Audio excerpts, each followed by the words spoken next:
ప్రస్తుతమంతా English మోజులో పడి మాతృభాషను నిర్లక్ష్యం చేస్తున్నారు. అమ్మ భాషను పట్టించుకోకుండా ప్రపంచాన్ని జయించాలని కలలు కంటున్నారు. అయితే ఇప్పుడు మనం చెప్పుకోబోయే ఊరు మాత్రం ఎక్కడా ఉండదు. అక్కడ పిల్లలు మొదలు పెద్దల వరకు ఆడామగ భేదం లేకుండా, పండిత పామరులన్న తేడా లేకుండా ప్రతి ఒక్కరూ సంస్కృతంలోనే జీవిస్తారు. ఒకవేళ ఇతర భాషలు వచ్చినా అందులో మాట్లాడేందుకు ఆ గ్రామస్తులు ఏమాత్రం ఆసక్తి చూపరు. ఏకైక సంస్కృత గ్రామంగా పేరొందిన ఈ ప్రాంతం మరెక్కడో లేదు, మన పొరుగునే ఉన్న కర్ణాటకలోనే ఉంది. తుంగా నదీ తీరంలో ఉన్న దీని నామధేయం మత్తూర్. దాదాపు 500 సంవత్సరాలుగా అక్కడ సంస్కృతంలోనే మాట్లాడే సాంప్రదాయం కొనసాగుతోంది. మత్తూరులో ఏ బోర్డు చూసినా, ఏ కార్యాలయం చూసినా చివరకు దేవాలయాలపై కూడా సంస్కృతంలోనే సమాచారం రాస్తారు. బడ్డీ కొట్టులో సోడా బుడ్డి కావాలన్నా, పచారీ దుకాణంలో పంచదార కావాలన్నా, కాకా హోటల్లో కప్పు కాఫీ కావాలన్నా వారి భాషలో అడిగి తీరాల్సిందే.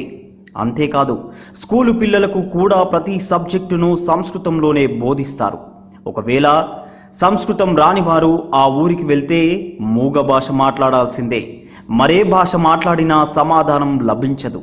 అంతెందుకు, చిన్నపిల్లలు వాదులాడుకునే సమయంలో సంస్కృతంలోనే తిట్టుకుంటారంటే నమ్మాల్సిందే.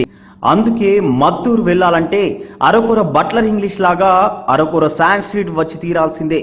ఈ ఊరి గుళ్ళో దేవునికి ఆరాధనలన్నీ సంస్కృతంలోనే నిర్వహిస్తారు. ఇక్కడంతా సంస్కృతం గోల కనుక ఆధునిక విద్య ఇక్కడ లభించదేమో అనుకుంటే తప్పులో కాలేసినట్టే. ఎందుకంటే కొన్ని వేల మంది యువకులు సంస్కృతంలోనే చదివి సాఫ్ట్వేర్ ఇంజనీర్లుగా ఉద్యోగాలు సంపాదించారు. అనేక మంది ప్రభుత్వ ఉద్యోగాల్లో కూడా కొనసాగుతున్నారు.